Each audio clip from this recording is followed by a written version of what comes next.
देखो बच्चों, देखेंगे क्वेश्चन आंसर इसका।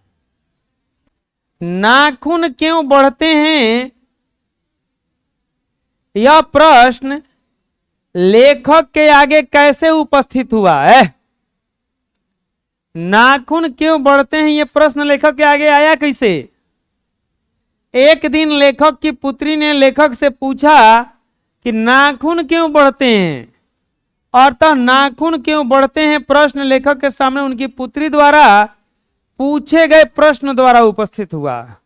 एक दिन लेखक की पुत्री पूछ रही हैं कि ये नाखून क्यों बढ़ते हैं, यानी कि ये जो प्रश्न आया है उनकी पुत्री द्वारा पूछे जाने के कारण आया है। समझ में आ जाएगा? दिखा थे कोई उनके लड़के ने जाके पूछे थे। बढ़ते नाखून द्वारा मनुष्य प्रकृति को क्या याद दिलाती है?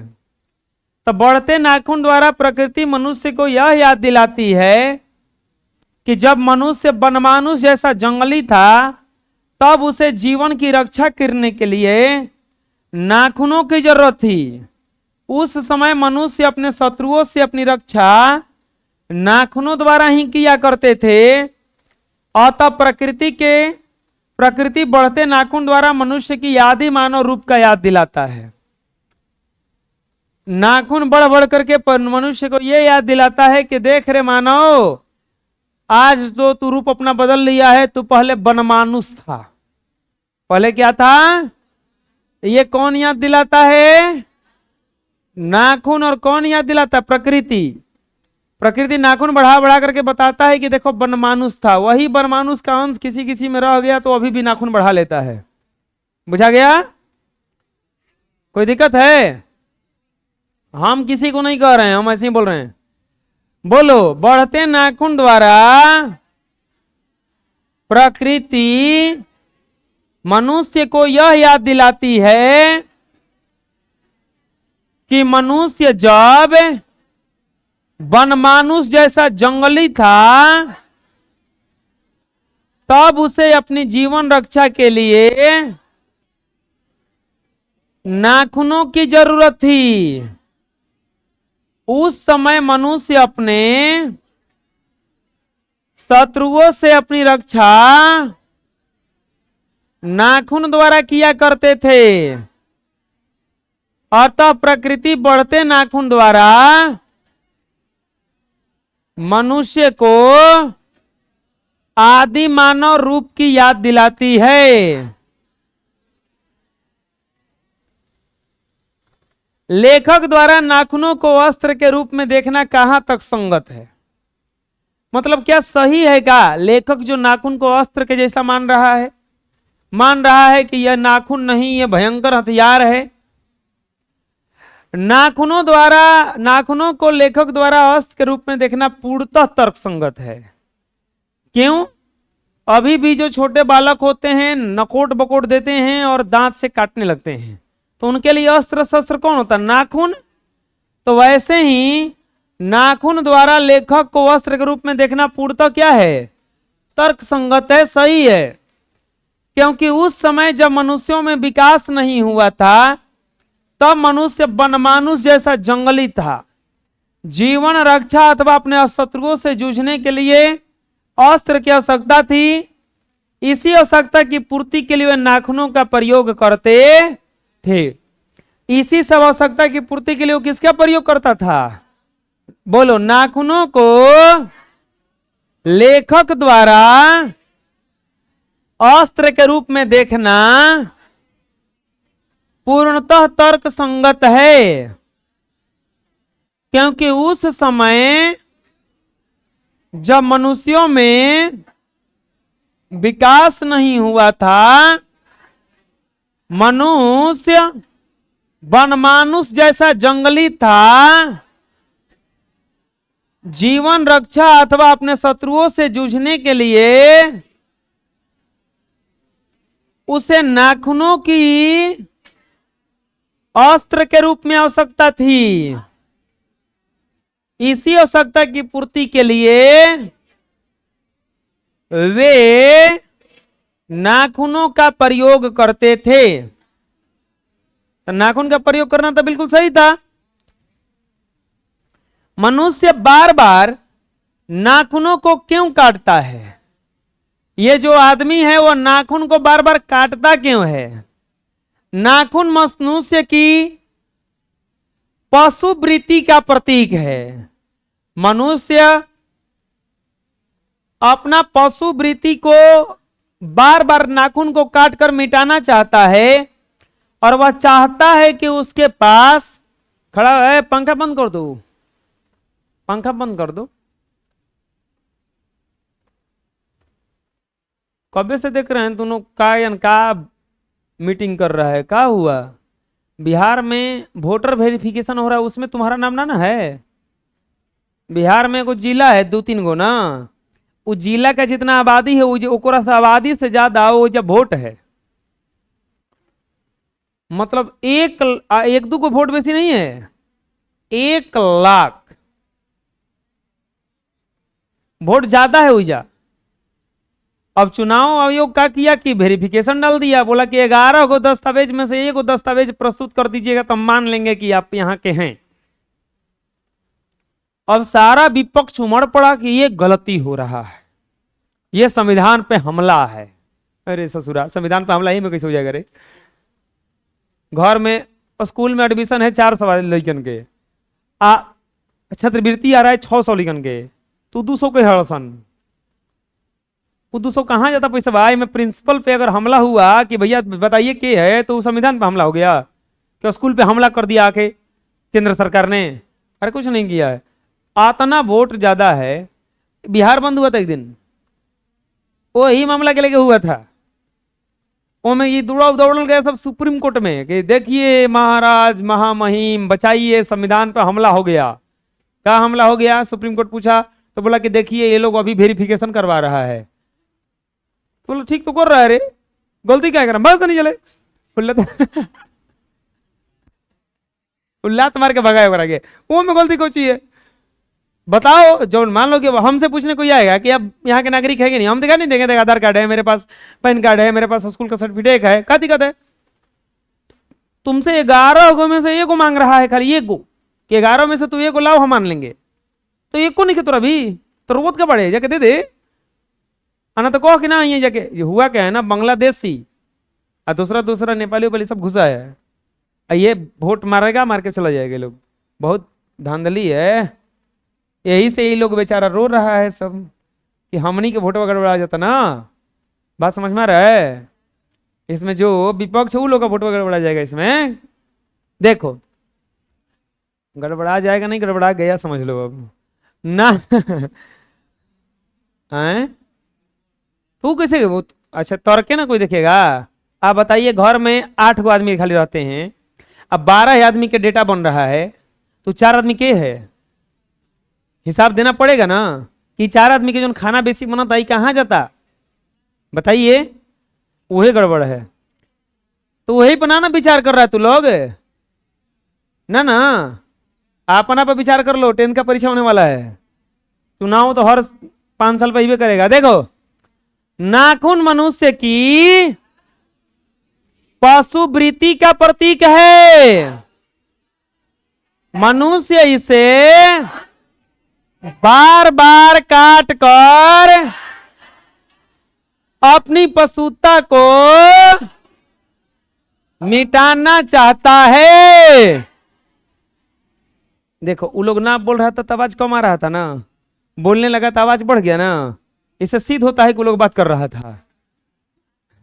वह चाहता है कि उसके पास पिछले युग का कोई अवशेष न रह जाए। इसी उद्देश्य से मनुष्य बार बार नाखून को काटता है। समझ में आ जाएगा? लेखक क्यों पूछता है लेखक क्यों पूछता है कि मनुष्य किस ओर बढ़ रहा है, पशुता की ओर कि मनुष्यता की ओर? लेखक को ऐसा शक काहे हो रहा है कि ये पशु बन रहा है कि आदमी बन रहा है? शक होगा नहीं जी, इतना खतरनाक हथियार काट के विध्वंसक हथियार बना लिया। तो ये काट रहा है कि हम भैया पशु नहीं हैं, हम सभ्य मनुष्य बन चुके हैं। तो एटम बम काहे बना लिया? ना समझ में आया? कभी कभी किसी को ससुरा कहने से दिक्कत हो जाता है, वो बढ़िया बढ़िया गाली देता है और उसको लगता है कि यह गाली है, बुझा रहे ना? वैसा ही है, बकलोल कहने से ज्यादा दिक्कत है, वो बढ़िया बढ़िया गाली सुन के आया है और उसको कह दो कि तू बकलोल है, बकलोल है, हम बकलोल गाली में नहीं आता है, बुझा रहे? तो वो है कि हाथी हाथी नाखून काट लिया कि हम पशु, अब बना को लिया बंदूक बम, अब बमों से खतरनाक है परमाणु बम, और वो से खतरनाक पटकियो दिया ले आगे ले मोर।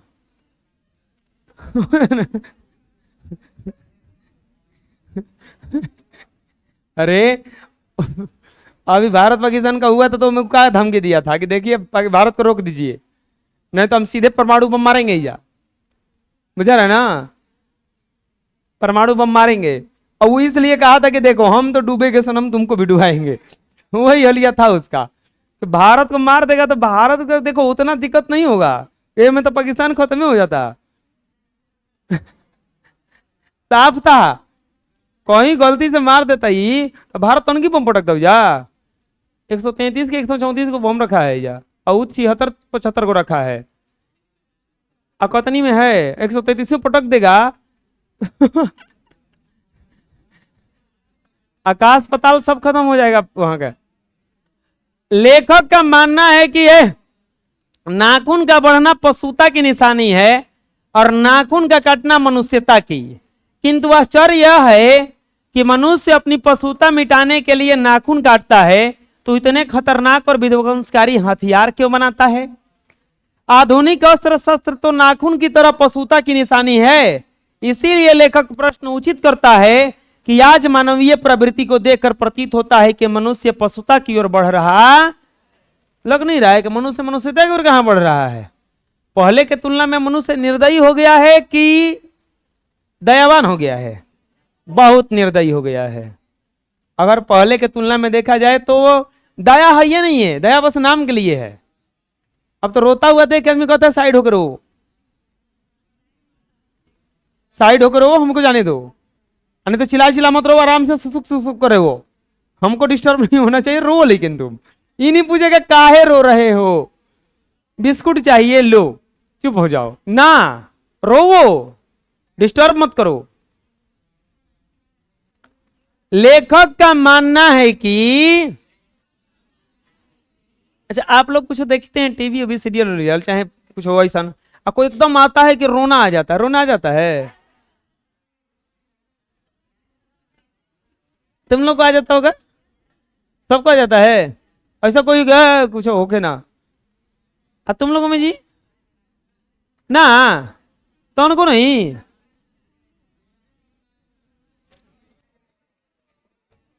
कहे नहीं है, मनुष्य का मनुष्यता क्या हो चुका है, खत्म हो चुका। खैर ऐसे है, स्त्रियां ज्यादा संवेदनशील होती हैं, लेकिन आदमी को उतना भी कठोर नहीं होना चाहिए, बुझा रहे ना?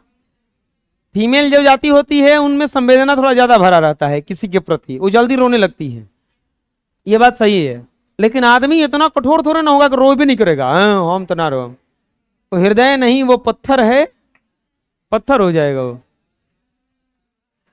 दो कारण होता है, देखो ना रोने का दो कारण होता है। एक तो पहले तुम सीरियस नहीं हो, सीरियस नहीं हो, कोई बोला कि कोई बुरा समाचार सुना है कि तुम्हारा रिजल्ट खराब हो गया, हे। तुमको रिजल्ट से मतलब ही नहीं था, फेल होगी चाहे पास होगी, तो इसलिए ऐसा होता है, बुझा रहे? बाकी कोई दिक्कत नहीं है।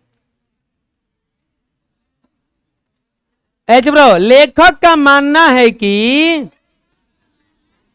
नाखून बढ़ना मनुष्य की पशुता की निशानी है, नाखून का कटना मनुष्यता की, किंतु उससे आश्चर्य है कि मनुष्य कस के बोलो, मनुष्य अपनी पशुता मिटाने के लिए नाखूनों को काटता है। तो इतने खतरनाक और विध्वंसकारी अस्त्र शस्त्र का निर्माण क्यों करता है? आधुनिक अस्त्र शस्त्र भी तो नाखूनों की तरह पशुता की निशानी है। इसीलिए लेखक का प्रश्न उचित है। अतः आज का मानवीय प्रवृत्ति को देखकर प्रतीत होता है कि मनुष्य पशुता की ओर बढ़ रहा है। समझ में आ जाएगा? स्वाधीनता शब्द की सार्थकता लेखक क्या बताता है? चुप रहो। आप इंटरव्यू देने जाओ, आप कोई पूछा कि कुछ पूछा प्रश्न, अगर आप ऐसे उत्तर दो जैसे कोई जो आपसे नाउन पूछे, तब बोलो noun is a name of person place और थिंग। लेकिन ऐसे बोले noun is a name of person place और थिंग, तो अब थोड़ा ज्यादा अच्छा लगेगा। ऐसे बोलो noun is a name of person place thing, लग रहा है कि कोई माइक तो है, ऑडियो बज रहा है, ऐसे कोई खड़ा है।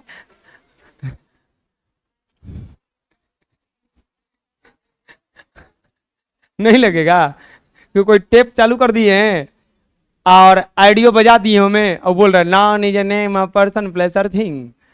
Noun is a name of person place और थिंग, बॉडी लैंग्वेज भी आना चाहिए। उससे क्या होता है कि जल्दी समझ में आ जाता है और ये पता चलता है कि आप हिलने डुलने वाले हैं, नींद में नहीं है। नहीं बुझाया है? स्वाधीनता शब्द की सार्थकता लेखक क्या बताता है? स्वाधीनता शब्द की सार्थकता के संबंध में लेखक ने बताया है कि स्वाधीनता अर्थात तो अपने अधीन रहने का भाव, अपने आप पर नियंत्रण रखने का भाव हमारे दीर्घकालिक संस्कारों का परिणाम है जो हमारी संस्कृति को महान बनाए हुए हैं। भाषा में स्व शब्द का प्रयोग का परंपरा परिचायक है। हमारी समूची परंपरा अनजाने में हमारे भाषा द्वारा प्रकट होती रही है। इसी कारण लेखक ने कहा है कि हमारी सामाजिक परंपरा और मूल्यवता अधीनता नहीं बल्कि स्वाधीनता की भावना को से प्रेरित है। स्वाधीनता शब्द की सार्थकता यह बताता है कि स्वाधीनता, स्वाधीन मतलब होता है अपने अधीन रहना, अपने अधीन रहना। बोलो, स्वाधीनता शब्द की सार्थकता के संबंध में लेखक ने बताया है कि स्वाधीनता अर्थात तो अपने अधीन रहने का भाव या अपने आप पर नियंत्रण रखने का भाव हमारे दीर्घकालिक संस्कारों का परिणाम है जो हमारी संस्कृति को महान बनाए हुए हैं। भाषा में स्व का प्रयोग हमारी परंपरा का परिचायक है। हमारी समूची परंपरा अनजाने में हमारी भाषा के द्वारा प्रकट होती रही है। इस कारण लेखक ने कहा है कि सामाजिक परंपरा और मूल्यता अधीनता नहीं बल्कि स्वाधीनता की भावना से प्रेरित है। लेखक के अनुसार सफलता और चरितार्थ में अंतर क्या है? लेखक के अनुसार सफलता और चरितार्थ में अंतर, बहुत अंतर है। सफलता मनुष्य को बड़े आडंबर के साथ मरण शास्त्रों के संचय से ब्रह्म बाह्य उपकरणों के बाहुल्य से उस वस्तु को प्राप्त करना है जिसे वो चाहता है। सफलता, अब जैसे एक बात बताओ, किसी देश से किसी देश के साथ युद्ध हुआ, कोई जीत गया, हारना तो वो भी नहीं चाहता था। चलो ना, फ्री फायर खेल रहे हो, आप कभी जीत जाते हो, तो सामने वाला हारना तो नहीं चाहता था। आपके पास कुछ ऐसा मरण शास्त्र था जिसे मार दिए, इतना खतरनाक कोई अस्त्र शस्त्र था जिससे उसको मार दिए, तो वो सफलता है। चरितार्थ कुछ दूसरा है। चरितार्थ क्या है? आपके साथ अगर डर से कोई आपके साथ अगर खड़ा है तो आप उसका साथ नहीं पा सकोगे। बात समझ में आ रहा है? डर से कोई खड़ा है बस आपके साथ, तो आप सोच रहे हो कि जब आप पिटाओगे तो आपको बचा नहीं जाएगा, कभी नहीं जाएगा वो और दो चार झपड़ वो मारेगा आके। भले साथ ही खड़ा है, लेकिन जैसे ही कोई से आंख मूंद के मारेगा तो वो दो चार बोले कौन कौन था बताओ ना मेरे बाद में। लेकिन अगर आप चरित्र के साथ उसके साथ जुड़ गए, प्रेम पूर्वक जुड़े, व्यवहार से जुड़े, दोस्ती में जुड़े, त्याग की भावना से जुड़े, तो आपके लिए वो कुछ भी कर देगा, झगड़ा कर देगा जाकर के। वो सबसे मंगल के लिए निस्वार्थ भाव से समर्पित करना मनुष्य का क्या है? चरितार्थ है। सफलता अलग चीज हो गया और चरितार्थ क्या हो गया? अलग चीज हो गया। सफलता बस जो चाहते हैं वो पा लेना सफलता है, और जो चाहते हैं वो मिला, लेकिन प्रेम पूर्वक मिला, दोस्ती में मिला, त्याग की भावना से मिला। कुछ भी दिया तो बिल्कुल ही एक रिलेशन के कारण दिया, एक अच्छे आचरण के कारण दिया, तो उसको क्या कहा जाता है? चरितार्थ कहा जाएगा। क्या कहा जाएगा? चरितार्थ। अच्छा बताइए, चोर आपसे मोबाइल छीन लेता है तो उसका तो सफलता है, लेकिन क्या वो सफलता सही है?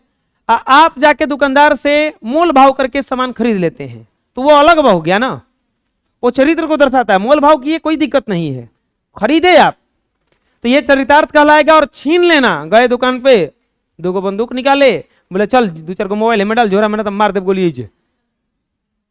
वो आइसक्रीम के लिए गोली मार दिया था ना, वो तो सफलता है उसका। चरितार्थ क्या होगा कि भैया खिला दो, पैसा नहीं है तो प्रेम पूर्वक खिला दिया कि लो खा लो, तू ही ज्यादा गरीब लग रहा है हमसे, ले खा ले। बुझा रहा है? लेखक ने किस प्रसंग में कहा है कि बंदरियां मनुष्य का आदर्श नहीं बन सकती हैं? लेखक ने किस संदर्भ में कहा है कि बंदरियां मनुष्य का आदर्श नहीं बन सकती? कैसे बनेगी?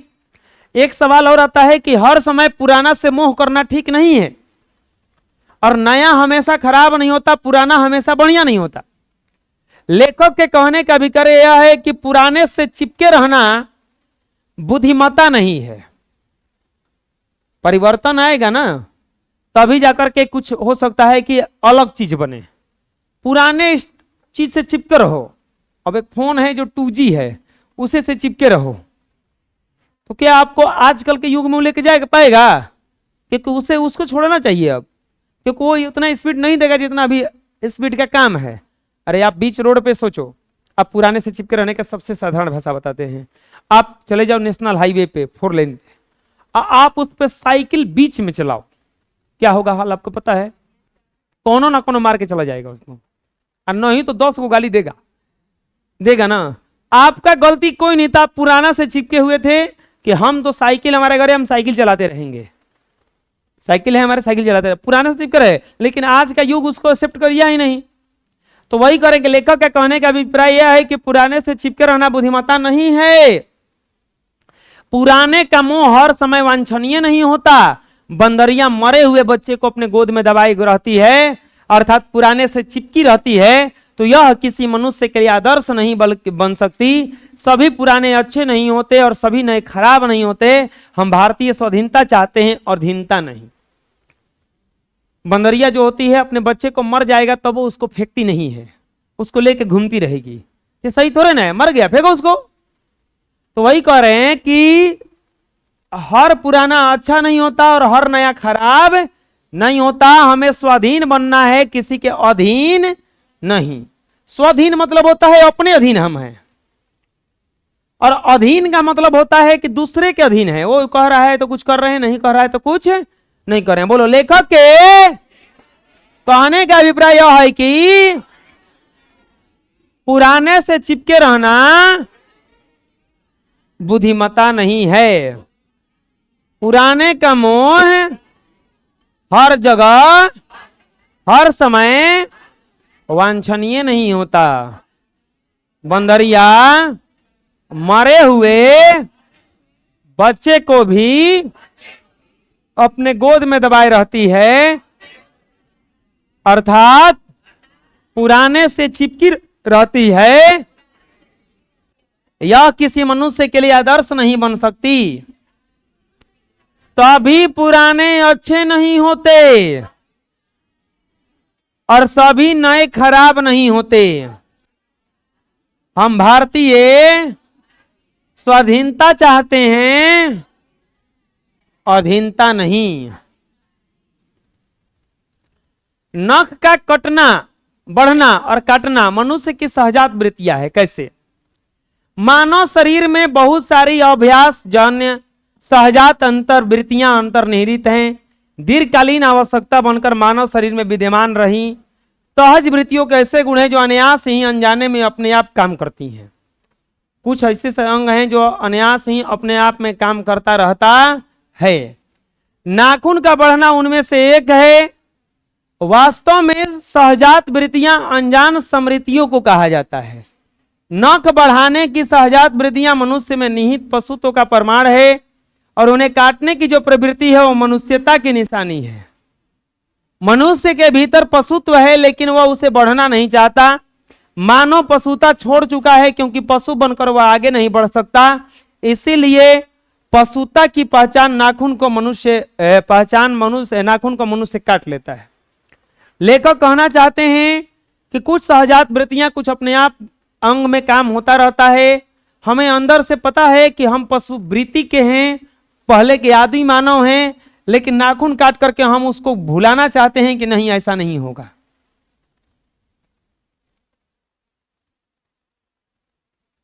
वो आता है ना डायलॉग, हम अच्छे का हुए पूरी दुनिया ही बदमाश हो गई। हम अच्छे का हुए पूरा दुनिया ही बदमाश हो गया।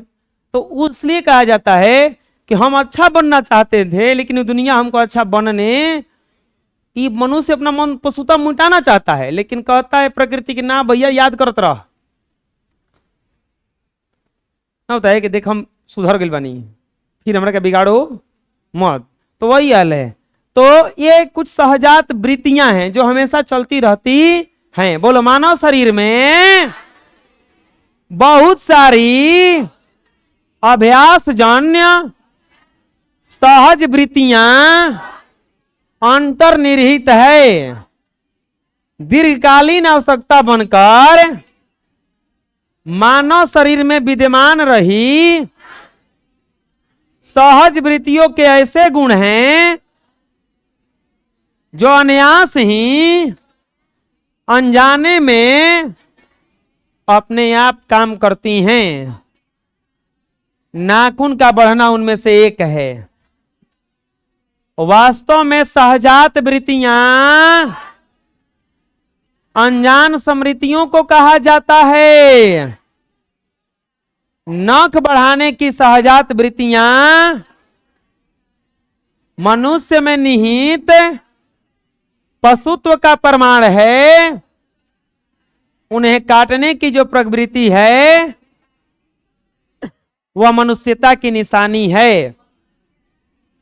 मनुष्य के भीतर पशुत्व है लेकिन वह उसे बढ़ाना नहीं चाहता है। मानव पशुता छोड़ चुका है क्योंकि पशु बनकर वह आगे नहीं बढ़ सकता। इसीलिए पशुता की पहचान को मनुष्य नाक काट देता है। सुकुमार विनोदों के लिए नाखूनों को उपयोग में लाना मनुष्य कैसे शुरू किया, लेखक ने इस संदर्भ में क्या बताया है? लेखक ने कहा है कि पशुवत मानव जब धीरे धीरे विकसित हुआ, सभ्य बना, तब पशुता की पहचान को कायम रखने वाले नाखूनों को काटने की प्रवृत्ति अपनाई। यही प्रवृत्ति कलात्मक रूप लेने लगी। वात्सायन के काम सूत्र से पता चलता है कि भारत वासियों में नाखूनों को जम के संवारने की परिपाटी आज से 2000 साल पहले विकसित हुई। वो नाखून को कलर करना आज का काम नहीं, वो 2000 साल पहले से उन्हें काटने की कला काफी मनोरंजक बताई गई।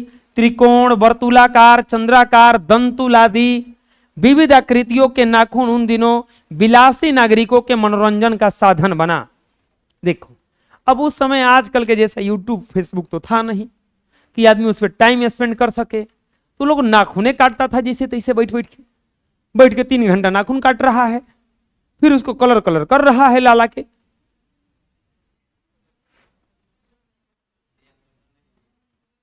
नेल कटर का नाम आज न देखा है, आज से 3000 साल पहले नेल कटर था रे।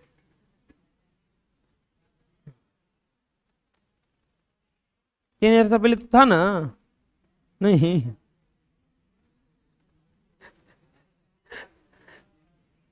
कितना दिन पहले का है तू? 30 वर्ष का हो गया है। ये 3015 पर इसमें मैट्रिक एग्जाम देगा ना? हाँ, कहाँ थे हम?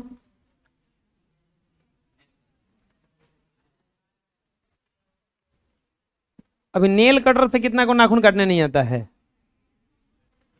काट लेते हो? तू काट लेते है रे मनु? तू नाखून दूसरे से कटवाता है? अब बाल कटवाने जाता होगा तो पटरा लगा देते होंगे वो।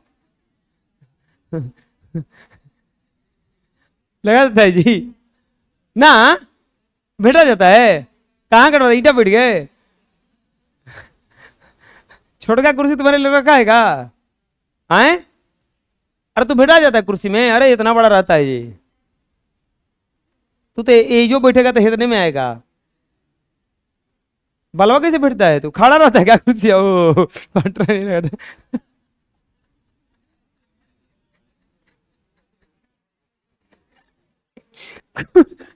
कुर्सिया पे खड़ा कर देना है ना, वो काट देता हूँ।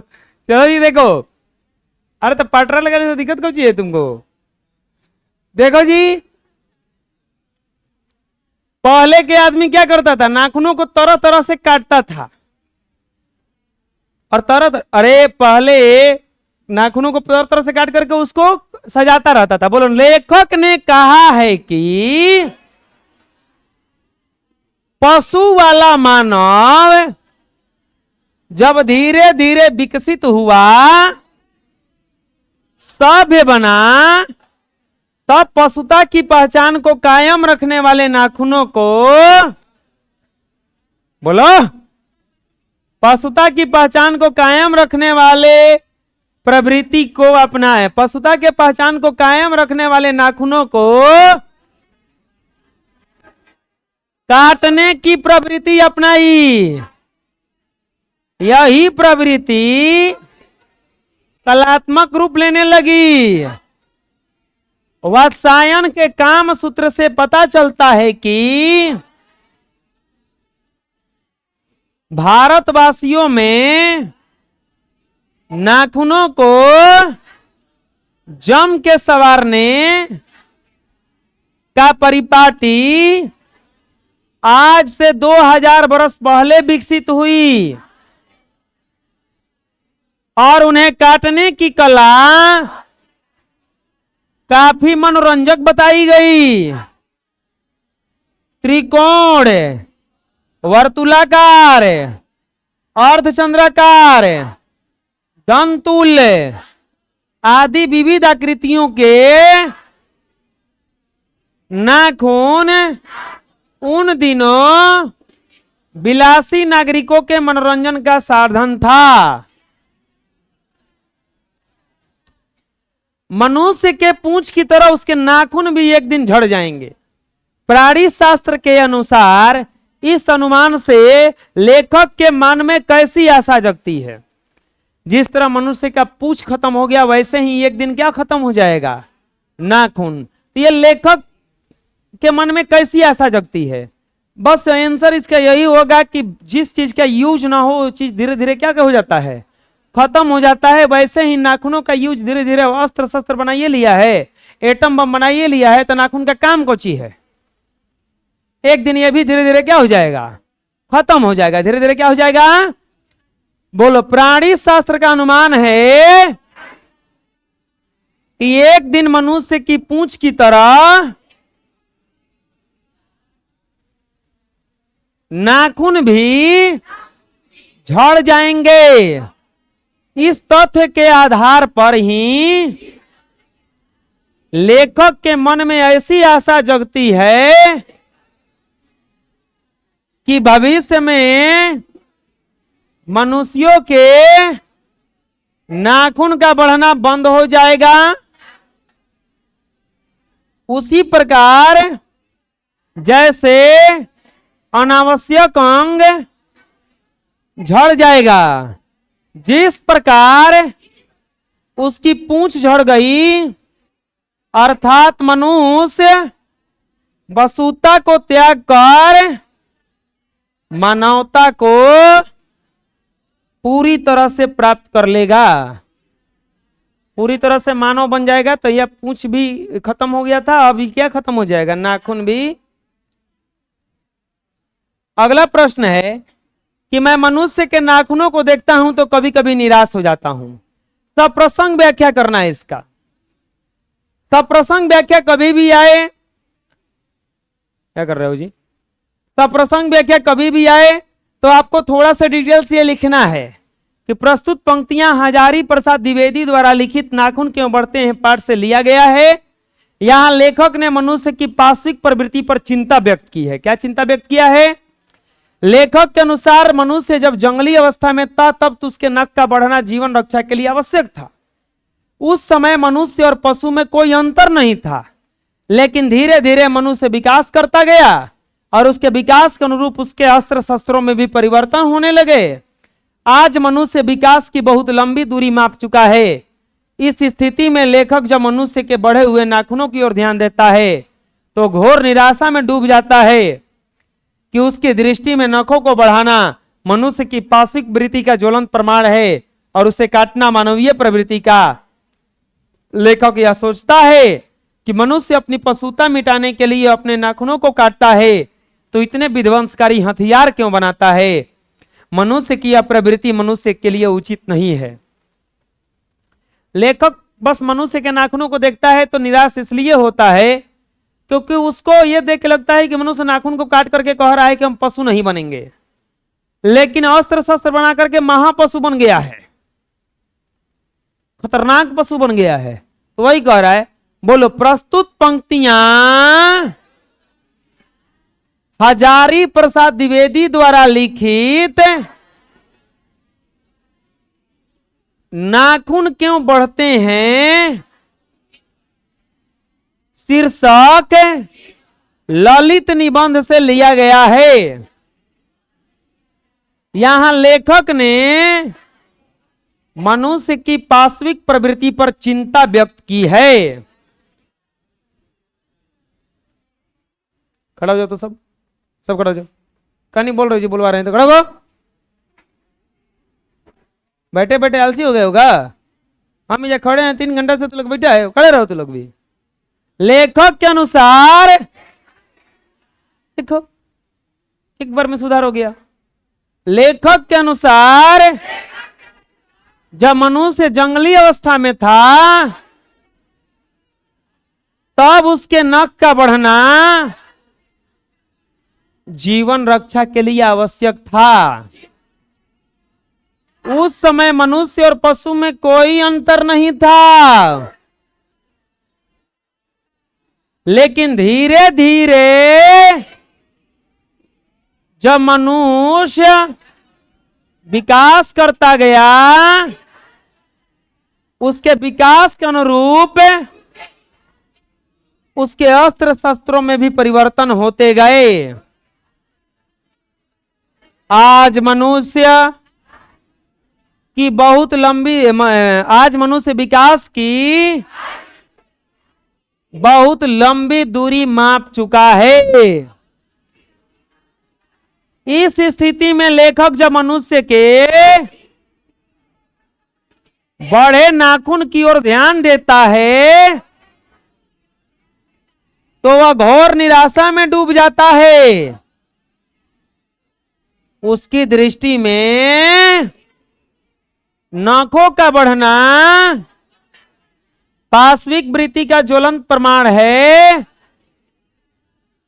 तो काटना मानवीय प्रवृत्ति का। लेखक यह सोचता है कि जब मनुष्य पशुता मिटाने के लिए अपने नाखूनों को काट रहा है, तो इतना विध्वंसकारी हथियार क्यों बना रहा है? मनुष्य की यही प्रवृत्ति उसकी मनुष्यता के लिए उचित नहीं है।